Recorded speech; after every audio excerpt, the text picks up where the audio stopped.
Así vamos a comenzar con el eje número 1, nuevas tendencias en las formulaciones cosméticas bionaturales. Buenas tardes a todos. Bueno, un orgullo y un placer estar acá. Es la cuarta edición presencial. Se hicieron 2 simposios en formato virtual. Y bueno, muy contentos porque esto se hace con un esfuerzo muy grande. Casi todos los que participan en Expo Dietética Activa, la mayor parte, creo que en un 90%, son emprendedores. Y los emprendedores en Argentina tienen que hacer las cosas con mucho esfuerzo. Entonces, un poco lo que queremos generar desde este simposio que hacemos todos los años en Expo Dietética tiene que ver con transmitir un poco cuál es el formato de lo saludable dentro de la cosmética, una cosmética basada en planta, una cosmética que llamamos natural, y un poco más es como transmitir de algún modo los diferentes valores y los diferentes esfuerzos que se hacen en cada una de las etapas, ¿no?, del desarrollo cosmético, ¿no? Desde cómo buscar insumos que sean ecológicos, que sean reciclables, que sean compostables, y qué hay detrás de ese tipo de cosas, ¿no? ¿Qué es el bioplástico? ¿Qué no lo es? Y un poco qué pasos se están dando en materias primas, en nuevas tecnologías aplicadas a cuidar la naturaleza, no a exfoliarla, a destruirla de alguna manera, a que no podamos renovar esos recursos que usamos y que tanto necesitamos.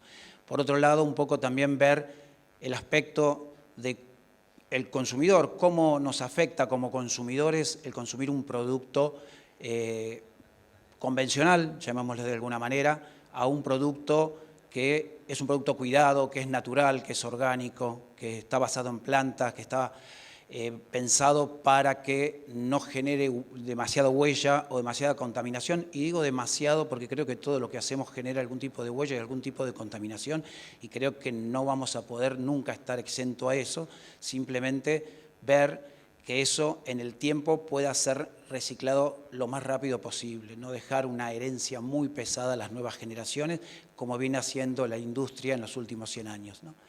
Y bueno, por último, ver cómo nos afecta eso como consumidores, que decía recién, en nuestra salud, en nuestra piel, en nuestros hábitos y en nuestro ambiente. Así que bueno, sin más, desde Botica Puro, que organizamos y auspiciamos junto con Dietética Activa estos simposios, muchísimas gracias a todos y sobre todo a quienes, los disertantes que nos apoyan, estos profesionales comprometidos con el camino de lo saludable. Así que bueno, bienvenidos, muchas gracias y los dejo en manos de los profesionales. Hola, buenas tardes. Bueno, muchas gracias por acercarse a este espacio que vamos a intentar transmitirle con mis compañeros un poco sobre las tendencias en las formulaciones y lo que está pasando en la cosmética bionatural. Mi nombre es Gonzalo Espinosa y en este caso mi intención es acercarle un poco más de información acerca de los materiales y materias primas que se implementan en los cosméticos actualmente. Como primera consulta que me gustaría hacerles a todos los presentes aquí sería cuando uno comienza a pensar, ¿no?, en qué repercusiones tienen nuestras acciones, ¿cuál sería para ustedes mejor entre una bolsa de plástico común, convencional, y una bolsa de tela, las denominadas tote bag? Uno pensaría que, bueno, la respuesta es muy obvia y sería directamente ir a la reutilizable. Y resulta que la Agencia de Protección Ambiental de Protección Ambiental danesa determinó que para que el impacto ambiental sea el mismo entre estas dos opciones es necesario utilizar la bolsa de tela 17.100 veces, lo cual implicaría utilizarla 19 años seguidos todos los días. Entonces aquí cada uno de estos paradigmas de lo que uno intuye que es mejor para el medio ambiente no siempre lo es. Entonces aquí surge esta consulta, ¿no?, de cómo podemos saber qué impacta más en el medio ambiente y cómo podemos reconocerlo. ¿Cómo efectivamente podemos determinar eso? Una de las alternativas que empieza a surgir en todo tipo de industrias es el de los refill, el de los repuestos, en donde yo no voy a ir cada vez que preciso un producto a buscar la presentación final con el envase de plástico original, con la válvula, y cada vez que lo utilizo, vuelvo a utilizar uno desde cero. Es decir, buscar eliminar todo lo que es de un único uso, que empieza a aparecer cada vez más en todo lo que son las distintas industrias y también la industria cosmética. Entonces, por ejemplo, aquí tenemos esta típica caso de el refill, productos que ya vienen el sachet y yo logro reducir mi impacto ambiental. Entonces, en lugar de comprar 3 veces, por ejemplo, un producto en su presentación original, con la válvula de plástico, el envase de plástico o de vidrio, yo compro el repuesto y el impacto ambiental que yo genero disminuye. También surgen, dentro de estas posibilidades, distintos materiales. Por ejemplo, el bioplástico, que es un plástico que baja la reducción, baja el impacto ambiental porque disminuye la huella de carbono, ya que no está hecho con materias primas de origen fósil. Está hecho a partir de vegetales, de plantas. Y se logra llegar a un producto similar. ¿Por qué se denomina plástico? Porque es un material que es bastante maleable, que puede ser utilizado para este tipo de empaques. Es bioplástico porque es de origen vegetal y tiene la ventaja de ser reciclable. Dentro de estos materiales también tenemos el vidrio, que es excelente, es inerte, es impermeable al oxígeno, que muchas veces afecta a cualquier producto, sea cosmético o sea un producto alimenticio. Es impermeable a la humedad, al agua y es reutilizable. Entonces, por ejemplo, cuando uno piensa en los laboratorios de investigación, que uno tiene como ácidos concentrados que se resguardan en envases de vidrio, color ámbar, ese color acaramelado que uno muchas veces ve, esa protección es más que suficiente cuando la trasladamos a un producto cosmético o un producto alimenticio. Entonces, el resguardo que hacemos con este tipo de materiales es bastante alto. También surge el aluminio, que el aluminio tiene la ventaja, comparándolo con el vidrio, que es mucho más liviano. Entonces, también es inerte, es impermeable al oxígeno, impermeable a la humedad del medio ambiente, al agua, a la luz solar, que nos va a afectar también el producto que contenga en el interior. Y al ser liviano, lo que ve reflejado es que el impacto ambiental en el transporte, que es algo que también se tiene siempre presente en los análisis de ciclo de vida, se ve disminuido. Entonces, termina siendo un gran aliado. Y el gran dato que a mí me gustaría que se lleven de estas presentaciones es esto, como que el aluminio, la gran ventaja que tiene es que es altamente reciclable. El 70% del aluminio que alguna vez se produjo actualmente se utiliza. No es un material que se reproduce, se utiliza y se desecha. Se reutiliza todo el tiempo. Es muy fácil lograr reciclarlo. Y también tiene la particularidad, cuando uno ve algún producto, presentación o algún objeto de aluminio, uno se pregunta como, ¿por qué no se oxida? ¿Qué es lo que tiene el aluminio en particular? Y el aluminio tiene la característica, el aluminio se oxida directamente. No es que no se oxida, genera una película protectora de óxido de aluminio que evita que el aluminio se oxide. Entonces, cuando uno raspa con una llave o con la uña, está barriendo esa película protectora y automáticamente se vuelve a generar. Entonces, es un material bastante noble que podemos utilizar y claramente por eso se ve cada vez más utilizado en la industria junto con lo que sería la capacidad de poder ser reciclado. Entonces, ya fuimos repasando un poco cómo podemos aplicar distintos materiales para el packaging, para conservarlo, porque siempre buscamos conservar lo que sería un producto cosmético o elemento, pero ya empiezo como a pensar más, ¿no?, en los cosméticos, cómo los resguardamos. Y nos preguntamos como si lo que contiene tiene algún impacto, porque yo lo puedo conservar, pero adentro puedo tener cualquier cosa, como por ejemplo sucede en la cosmética convencional. Acá en la Argentina, quien regula todo eso, el ente regulador de todos los cosméticos, es el ANMAT. Y el ANMAT lo que establece es que todos los productos tengan el INCI. ¿Qué es el INCI? La lista de ingredientes. Pero por sus siglas en inglés, The International Name of Cosmetic Ingredients, los ingredientes de los cosméticos, entre cosméticos naturales en inglés, uno puede saber qué materias primas están presentes y cuáles no, para bien o para mal. Es decir, yo no puedo decir que tiene, por ejemplo, una materia prima supernoble, aceite de argán, si es que no lo tiene, pero si tiene un componente que está prohibido, yo lo tengo que sí o sí poner ahí. Entonces, ¿cómo leo un INCI? ¿Cómo sé lo que tiene? Cualquier producto cosmético que está registrado en ANMAT, es decir, que es legalmente comerciable en Argentina, tiene que tener en alguna parte de su envase secundario, es decir, el que uno ve sin tener que sacarlo de la caja, la lista de ingredientes. Esto es muy similar a lo que pasa con alimentos, que uno tiene que saber cuáles son los ingredientes que están adentro del producto que yo quiero consumir. Y en esta lista de ingredientes uno va a poder ver en orden decreciente del porcentaje toda la lista de ingredientes que contiene. Uno tarda un poco en familiarizarse, porque a veces, por ejemplo, si yo pienso en el aceite de jojoba, uno lo va a ver con su nombre botánico, Simonsia chinensis jojoba oil. Entonces, una vez que uno logre familiarizarse un poco con ese lenguaje un poquito más técnico, puede saber qué productos contiene. Entonces, cuando uno, por ejemplo, vaya a ver una crema, el primer ingrediente va a ser agua, water, aqua.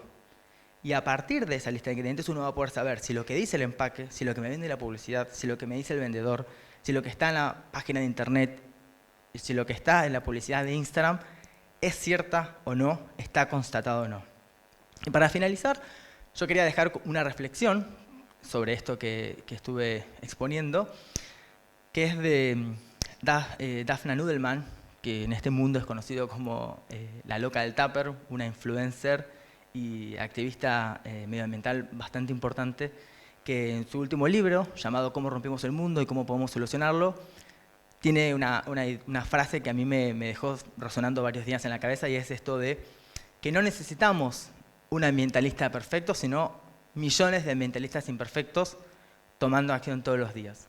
Así que con esa frase yo les agradezco la atención y le doy paso a Alexander. Muchas gracias.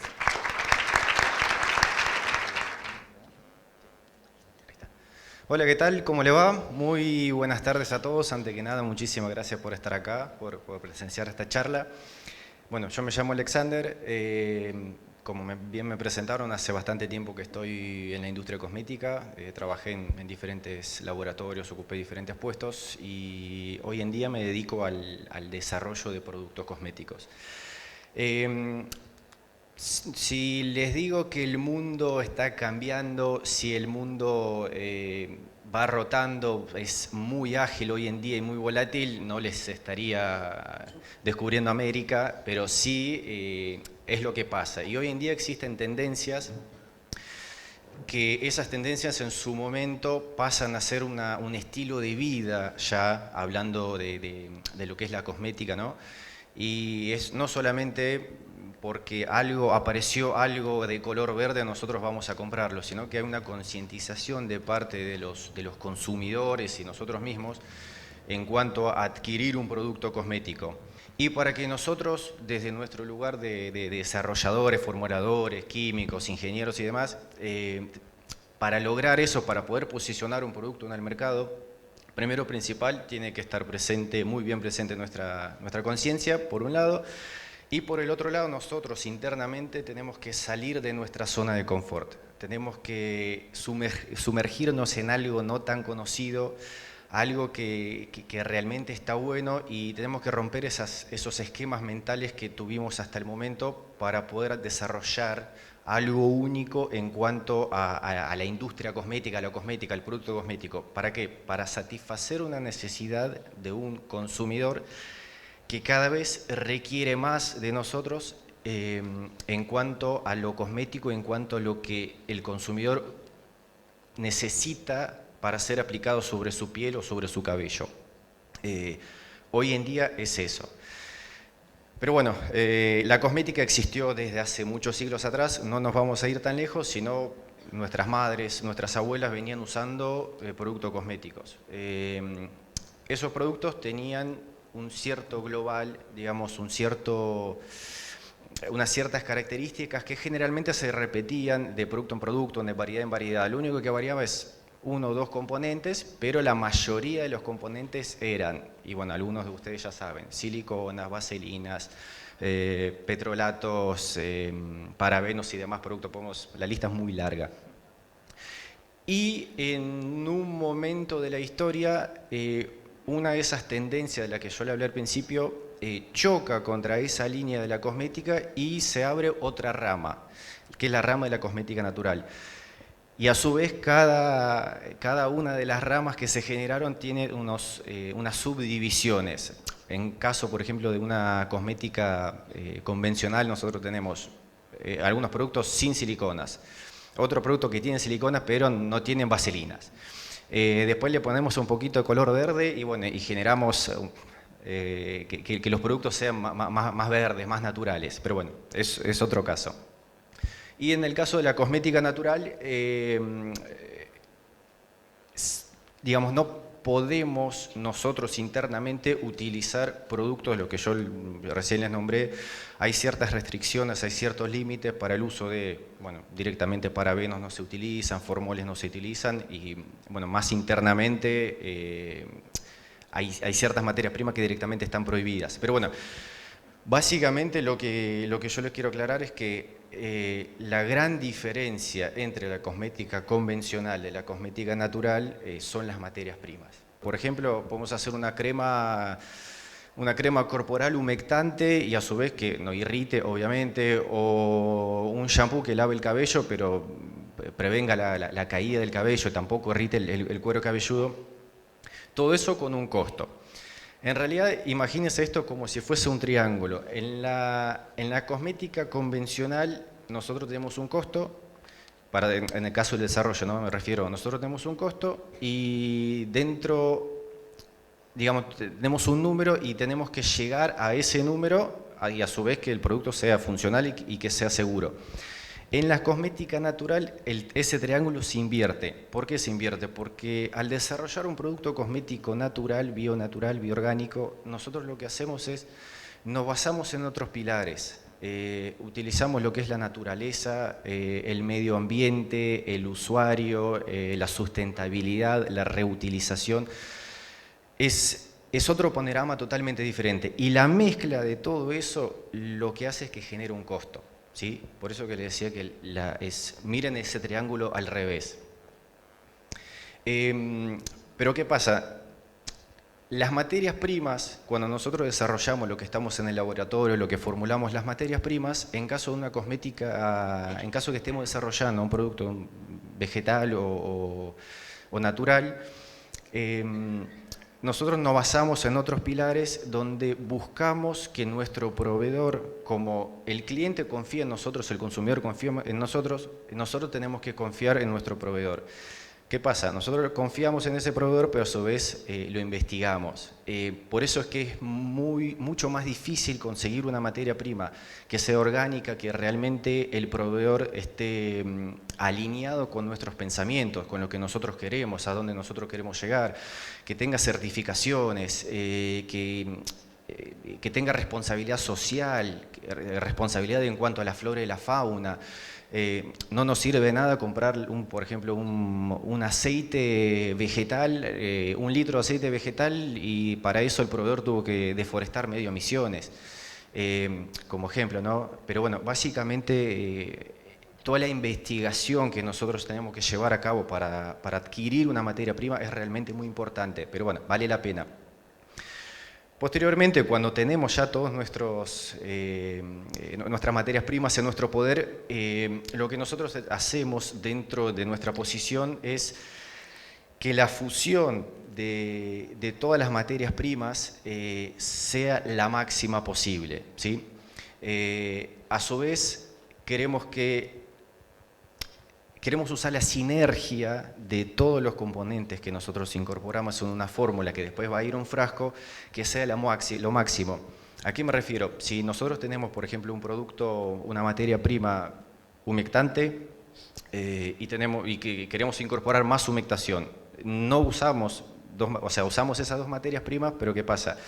No es que el producto es doblemente más humectante, no, nosotros buscamos que sea 10, 20 o 50 veces más humectante y a su vez utilizamos la menor cantidad de materia prima posible para justamente aplicar el concepto de sustentabilidad y aprovechar al máximo lo que nosotros tenemos, sin desperdiciar. La idea justamente es no desperdiciar. Muchísimas gracias.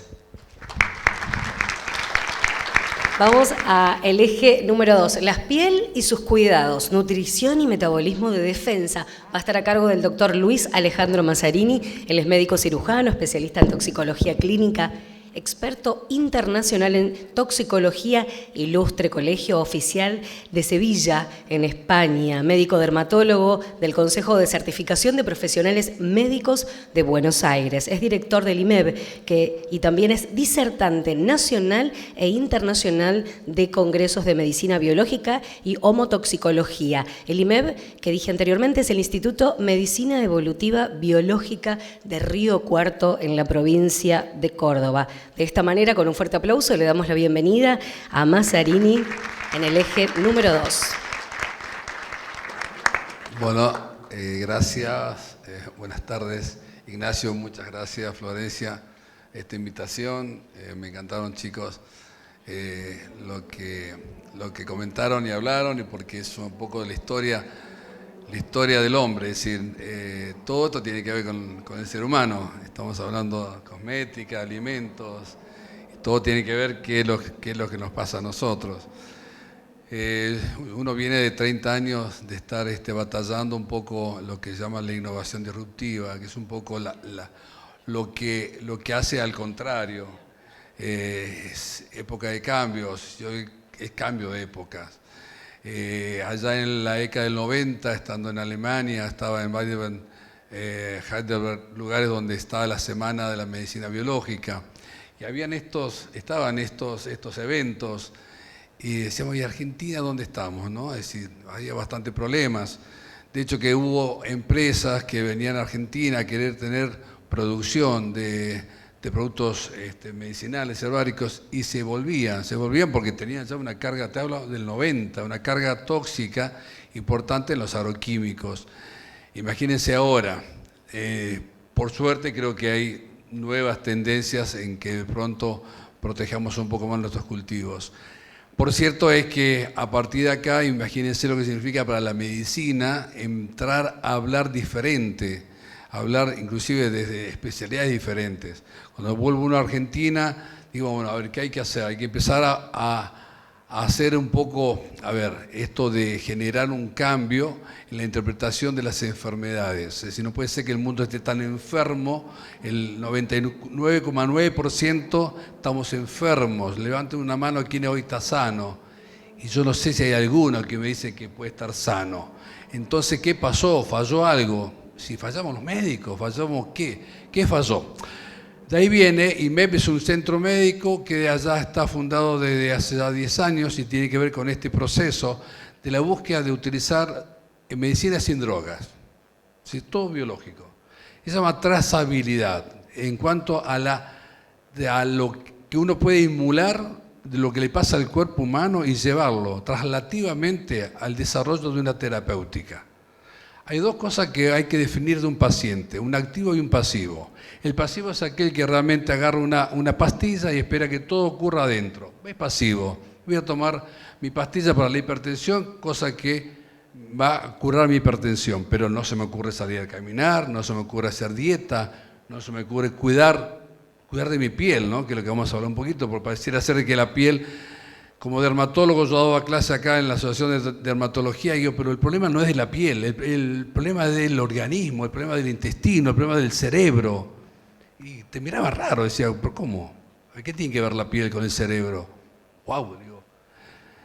Hoy estamos entendiendo, le estoy hablando de historia, no parecía de un viejo que siempre dice que cuentan las historias de antes. Pero bueno, de ahí es que paso a la parte de la consultoría de riesgo salud ambiente, que es HIE. ¿Por qué? Porque empezamos a entender que las enfermedades tienen que ver con el ambiente, la piel tiene que ver con el ambiente. Y a esto había que enseñarlo, entonces llevamos a una sociedad de estudio, donde en la Asociación Médica Argentina tenemos un posgrado donde enseñamos a los médicos a interpretar las enfermedades, pero con búsqueda terapéutica a partir de un concepto que es biológico, orgánico, natural. Y imagínense cuántos visitadores médicos me deben visitar a mí. ¿Se imaginan que alguno puede visitarme? Ni se le ocurre. Creo que jamás en los 10 años de la clínica fue un visitador médico. Una vez le presenté a un laboratorio, mira, necesito tener una muestra. Me mandó la caja, ni vino. Imagínate vos de que somos el cuco. En realidad no, somos es lo que llaman la disrupción. Lo que hay que generar en el cambio. Pero hay que tener todo esto, lo que usted La verdad que me orgullece ver hoy que Argentina tiene esto. Nosotros empezamos a comprender desde algunos factores la toxicidad, es decir, cómo nos intoxicamos o estamos intoxicados de forma permanente. Y de esta manera hace que tengamos una capacidad residual metabólica tóxica. Tenemos un barril tóxico que vamos cada vez sumándolos más y más, y jamás entendemos el problema, porque lo que entendemos es cuando ese barril tóxico ya supera el nivel de tolerancia, de reserva, y ahí se viene el síntoma. Es decir, caemos al síntoma de la enfermedad tomado como eje a la acción terapéutica, anti-síntoma, anti-tal cosa, anti-alcohol. Entonces, esto hace que de pronto no tengamos una resolución del problema jamás. La predicción de las enfermedades tiene que ver con el modelo de decir en qué momento yo puedo sostener hasta inclusive un proceso tan complicado como puede ser el cáncer. La piel es uno de los ejes más temáticos de la información que tiene que ver el sentido del cáncer. El cáncer más difícil que tenemos hoy para curar es el melanoma. Y hoy, por decir, yo creo que es una de las cuestiones que de pronto estamos más cuestionados a entender cómo seguimos con crematología, porque no somos dermatólogos, somos crematólogos, pues yo me salí de la dermatología convencional. ¿Por qué? Porque entiendo que empieza a haber un montón de otra instancia, como son los productos naturales, biológicos, orgánicos, donde respetan la función de la piel. Y esto es algo importantísimo lo que estoy diciendo, porque de pronto, ¿qué sabemos de la piel? Nosotros venimos de modelos y esquemas que son longevos y que por ahí no entendemos situaciones reales y obviamente con conductas habituales que posiblemente vienen con tendencias, los modelos. Hoy este es el modelo. Si viene el visitador médico, no tengo ningún problema con ellos, soy amigo por supuesto, pero de pronto esta es la tendencia, esta es la moda, esto es lo último. Qué bueno que está. Y lo de ayer, no, lo de ayer ya es pasado. Y lo de mañana, lo de hoy ya es viejo. Es decir, ¿qué nos está pasando? ¿No? Que está todo muy bien, yo creo que está bueno la investigación, pero tiene que haber resultados. Y muchas veces tiene que ver con la historia. La historia, bueno, lo que vemos acá, Robert Hooke, con inventar, entender lo que es una célula a partir de microscopía electrónica, luego que después los astrólogos empezaron a entender lo que es la parte astronómica con el microscopio. Entonces empezamos así a entender historias donde de pronto sí podemos hoy hablar de célula madre, una célula identificada desde la diferenciación, de la replicación de células. Yo entiendo algo, si tengo una célula madre que ya está alterada genéticamente, epigenéticamente o transgenéticamente, ¿cómo va a ser la hija? ¿Cómo va a ser nuestra hija? Es decir, ¿a dónde vamos, no? Entonces, hoy estamos hablando de células madres halogénicas, células madres que es de cordón umbilical, ya sea hematopoyética o ya sea mesenquimal. Estamos hablando de células madres autólogas, puedo sacar un pedacito de piel, lo llevo a una replicación de célula, lo cultivo y lo inyecto nuevamente. Está excelente. Pero entonces, ¿cuál es el sustrato de toda esta historia? El sustrato tiene que ver con un abordaje multidisciplinario o interdisciplinario o transdisciplinario. Esto quiere decir que hay que entender el todo. La piel forma parte del gran mundo sistémico del organismo. Y cuando hablo de señales, y van a ver que posiblemente encontramos entender conceptos muy importantes, como el campo de batalla. El primer órgano que nos diferencia al resto de los órganos con respecto al medio externo, es la piel, órgano más extenso que tenemos. Y a veces realmente no lo cuidamos, pero bueno, tiene que ver con la regulación de la temperatura. Hoy vamos a descubrir que la temperatura, la humedad, es donde se faculta la mejor condición de progresión, regeneración y transducción de señales célula a célula para mantener ese modelo homeostático, homodinámico, y que haga que de pronto yo, no tenga hoy una condición de piel paquidérmica, entendiendo la contaminación que tengo, ya sea sistémica o de la parte ambiental. Órgano emisor, receptor, sensorial, afectivo, órgano afectivo. La piel es el primer afecto que tenemos, la mamá y el bebé, el primer contacto, así como lo dijo Roberto con el tema de la microbiota, a partir de entender los microbios, se interviene, somos puros microbios y la piel forma parte de los afectivos de estos pobre microbio que muchas veces lo batallamos. Y luego, obviamente, las culturas, ¿no? Que tienen que ver con cuestiones. Entonces, fíjense que la piel rápidamente, no lo quiero aburrir con esto, pocas veces se empezó a entender que era un órgano inmunológico. Empezó a ver el sistema, el SIC, el Sistema Inmunológico Cutáneo, 1986, Mo. Es decir, Mohs empezó a hacer entender órgano como sistema inmunitario. Y a partir de acá empezamos a entender el queratinocito, 85% de nuestras células que replican inmunológicamente a partir de señales. Y estas son señales que yo debo tener. Estas señales, gracias a que están muy cerca anatómicamente y funcionalmente, tienen que se llaman con citoquinas. Estas citoquinas se expresan otras funciones de interleuquina que son las que nos unen y nos van diciendo me defiendo o no me defiendo, es la inmunovigilancia que yo tengo en la piel. Entonces ahí empezamos a decir por qué yo hago cáncer del melanoma, por qué hago, en realidad porque toda esa información que yo tengo de la capa córnea que voy cada tantos días eliminando de forma natural y normal, dependiente de la humedad de la piel y del medio ambiente obviamente, pero la humedad de la piel hace que yo no llegue a tener melanoma. Quiere decir que hay un montón de cosas que la piel hace para no generar melanoma. ¿Y quién lo está haciendo? La pérdida de la condición fisiológica y funcional. Entonces ahí vamos a entender, fíjense ustedes, lo particular que tiene que ver con la vascularización.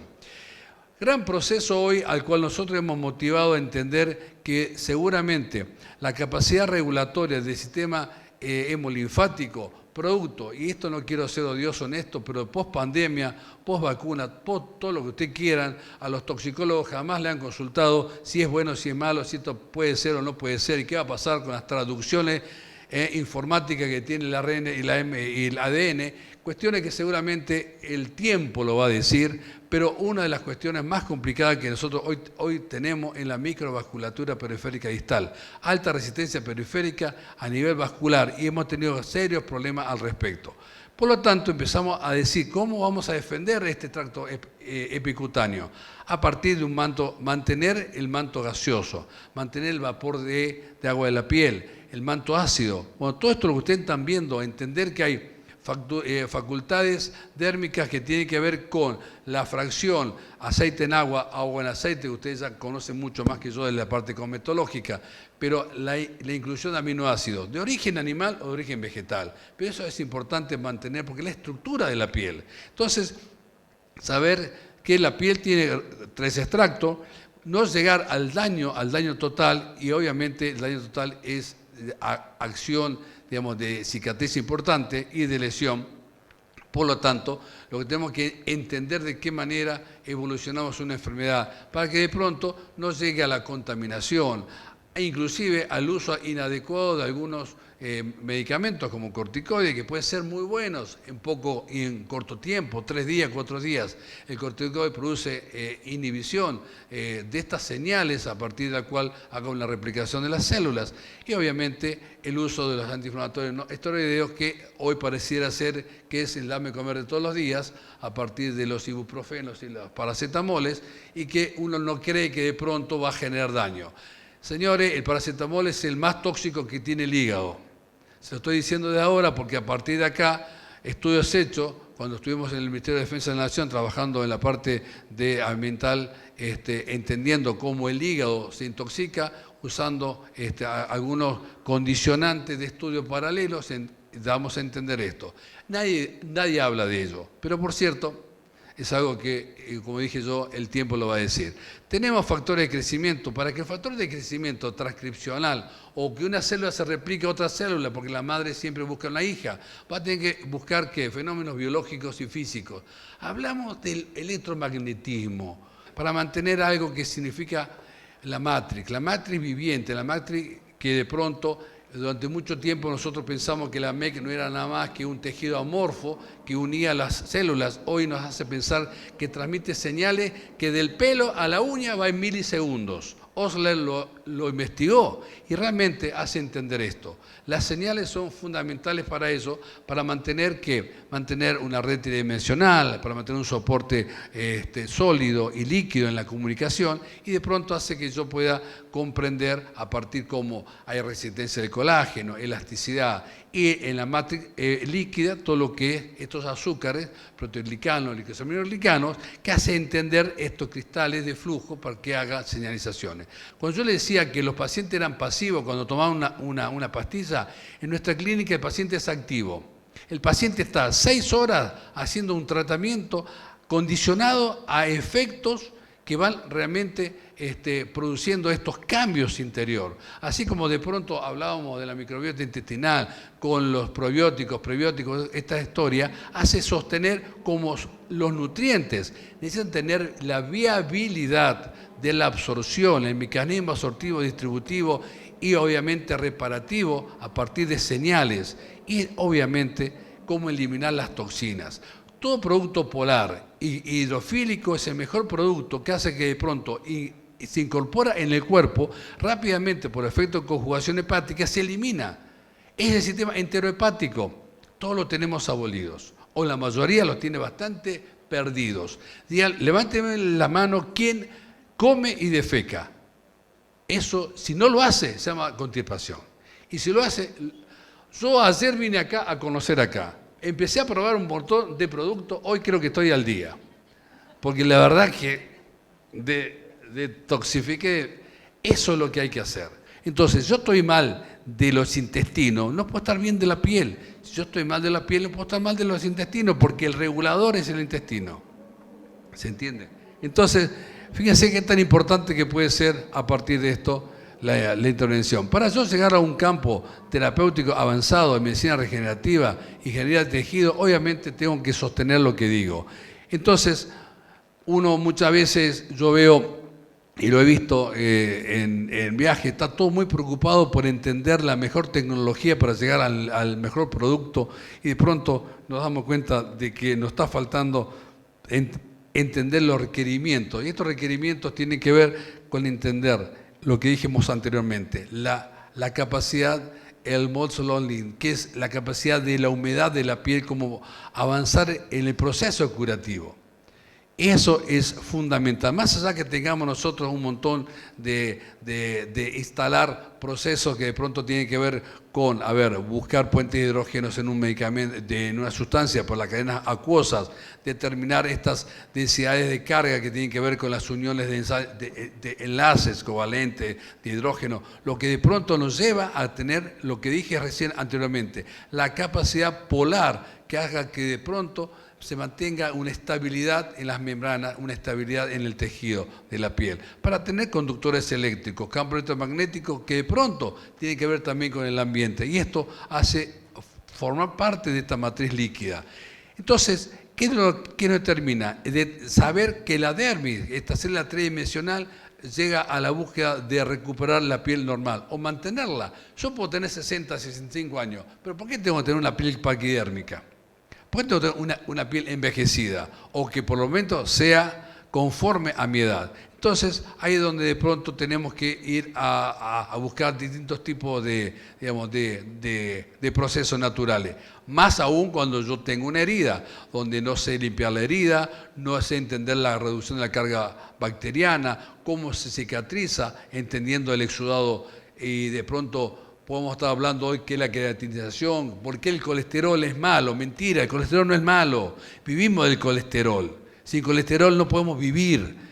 Entonces, sacarnos de la cabeza los ácidos grasos, que no hay que comer grasa. Cuidado, grasas insaturadas, todo lo que quiera. Entonces, tenemos que salir a buscar lo que nosotros vemos acá, los aceites, todas estas que tan hermosamente hoy entendemos, para determinar, obviamente, un montón de procesos que haga que yo pueda no llegar a tener un tejido necrótico de una piel. ¿Por qué me llega un paciente con un dedo necrótico a punto de amputación? ¿Qué falló? ¿Qué fallamos? Yo hacía terapia intensiva cuando comencé mi carrera de médico. Y entonces preguntaban, ¿por qué llega el paciente a morirse en una terapia intensiva? ¿Qué hicimos? ¿Qué fallamos? De ahí vino la historia que me corrí del convencionalismo de la medicina y hoy soy un renegado. Entonces, ahí tenemos. Tener que pensar contaminación, colonización, infección. Tenemos que protegernos. Yo hace 10 años hicimos un trabajo, ya voy terminando, 10 años hicimos un trabajo para medir la capacidad residual tóxica que tenemos. Se llama, esto es un estudio que hacemos en nuestra institución, yo empecé a estudiarlo hasta hace 20 años en Alemania. Allá no me dieron ni tronco de corte, vinimos acá a Argentina, acá tampoco, pero no importa, pudimos desarrollar este método para determinar con una muestra de sangre en 3 minutos qué carga tóxica tenía su sangre. Y a partir dijimos, vamos a evaluar. Teníamos hace 10 años atrás de una población de, pongamos, 100 personas, 80 tenían una alta, es decir, un 30% de carga tóxica y un 70% no tenían carga tóxica. Hoy, 2022, el 90% tiene carga tóxica y solamente un 10% no tiene carga tóxica. Algo nos está diciendo esto. Entonces realmente nos pone muy en búsqueda de otros métodos. ¿Qué es lo que hay que hacer? Bueno, yo creo que dentro de las terapéuticas para recuperar la piel, la humedad fundamental, el manto cutáneo, usando uno que otros elementos que seguramente tienen que ser orgánicos, biológicos y eco, y tienen que obviamente transferir esto, lo que yo le estaba diciendo a ustedes, condicionar la repitalización, el cuidado de la piel, la información. Hay otros métodos, sí, plasma rico, hiperbárico, el BAC, bioingeniería, un montón de métodos, pero el único método lógico y entendible es el sistémico, el orgánico y el holístico, que es dándole a la piel la naturaleza del propio ser, y es lo que hay que protegerlo. Esto es referencia y bueno, espero que no haya sido odioso la charla, ni aburrida. Gracias. Así le damos un fuerte aplauso al doctor Mazzarini en este eje número 2 del Simposio Argentino de Cosmética Natural. Y antes de adentrarnos en el eje número 3, quiero que le brindemos un fuerte aplauso al CEO de Botica Puro, que fue quien nos presentó al inicio y no lo hemos saludado. Así que a Ignacio Conde, muchísimas gracias por esta cuarta edición presencial del Simposio Argentino de Cosmética Natural, que es tan importante también difundirlo. Muy bien. Ahora sí, nos adentramos en el eje número 3. ¿Cómo y por qué se orienta el consumo hacia lo saludable y cómo prepararse para esta demanda? Va a estar a cargo de la licenciada Ornella Monti. Ella es licenciada en Publicidad y diplomada en Dirección de Negocios. 10 años de experiencia en Marketing y Brand Management. Con este fuerte aplauso le damos la bienvenida a la licenciada Monti. A ver, ¿se escucha? Bueno, gracias por la presentación, gracias a todos por llegar al final. Y bueno, la idea es poder traerles cómo transmitir en concreto toda esta información que aprendimos hoy o que aprendemos a diario en este consumo hacia el consumidor consciente para efectivamente concretar la venta. Es por eso que traigo acá el proceso de compra, que es el conjunto de etapas por la cual tu público objetivo puede estar atravesando hasta llegar a ser un cliente. Este conjunto de etapas son 4, es un esquema ¿se escucha? Sí.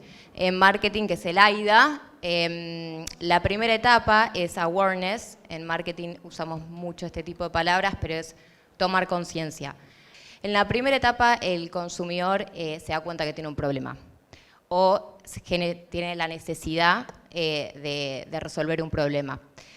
Entonces ese consumidor va a pasar a investigar, a recopilar información. Es la segunda etapa, que es la etapa de la investigación.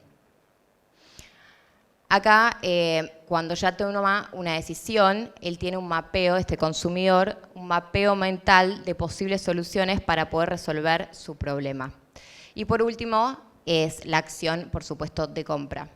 Las estrategias que tenemos que tener como vendedores de productos naturales en cada etapa, después les voy a contar un poco cómo comunicamos, cómo encaramos este tipo de estrategias. Pero cuando el consumidor se está dando cuenta que tiene un problema o una necesidad, lo primero que tenemos que hacer es llamar la atención.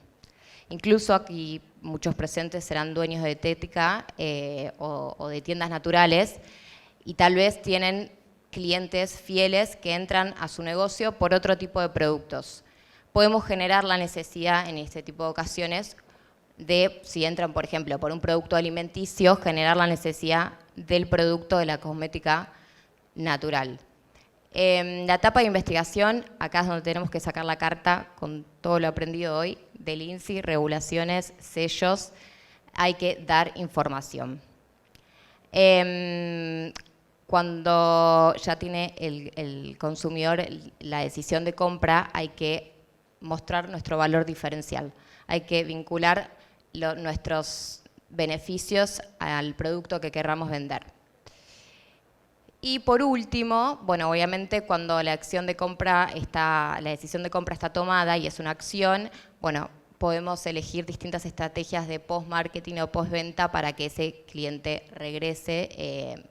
Y bueno, esto es a gusto y piacere, pueden ser descuentos en la próxima compra, una base de datos, esto es a libre elección. Bueno, aquí les traigo el concepto de neuromarketing, que es una disciplina que a mí me gusta mucho, que es el cruce entre la neurociencia y el marketing. Hay mucha tela para cortar en esto, pero quería traerles algunos tips o conceptos claves como para poder aplicar justamente en cada etapa donde encaramos al consumidor. Y así entender cómo funciona el cerebro del consumidor. Bien. Lo primero que me parece interesante saber es que la palabra precio activa los centros de dolor en el cerebro. Hay que evitarla, eludirla, buscarle las alternativas. Y siempre apelar al sentimiento, a la emoción. Eso hace que podamos instalarnos en el subconsciente del consumidor y obviamente tener una mejor recordación sobre nosotros. Y es esto que hablamos de el storytelling, que es contar una historia, o el story feeling, hoy también se usa mucho. Esto nos ayuda a que nos puedan recordar, a apelar a la emoción, a la experiencia propia, empatizar en todo momento con el consumidor. Desde este lugar, las marcas dejaron, o los productos dejaron de tener un precio y empezaron a tener valor. Por eso hablábamos de resaltar en la etapa de decisión el valor del producto, viene desde este lugar. Y bueno, hoy en día sabemos que las imágenes valen más que 1000 palabras, pero está estudiado por el neuromarketing que nuestro cerebro, nuestra mente recoge primero las imágenes antes que los textos. Así que cuando querramos, por ejemplo, en la etapa de investigación que transcurre el consumidor, querramos contar la información, es mejor siempre en imágenes para llamar la atención. Y bueno, yo también dejo una frase para pensar, que es que los humanos somos seres de costumbres, tenemos entre 60.000 a 70.000 pensamientos diarios y el 90% de ellos son exactamente los mismos que el día anterior. Con esto quiero decir que si podemos generar un pensamiento distinto al anterior hacia el consumo consciente, estamos en un buen camino. Gracias.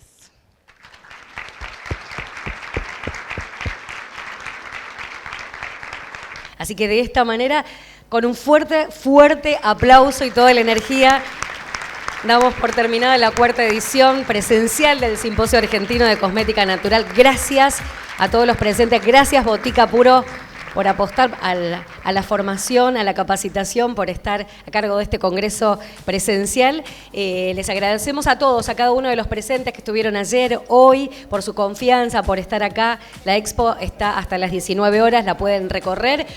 Muchísimas gracias. En el nombre de Target Media y de todo el comité organizador, de Jaime Jalife, de Dante Gotelli, de todo el maravilloso equipo, a Carolina Jalife también. Gracias. Nos vemos el próximo año, en el 2023. En el simposio, en el congreso, recorran la feria y hasta el año que viene. Muchísimas gracias.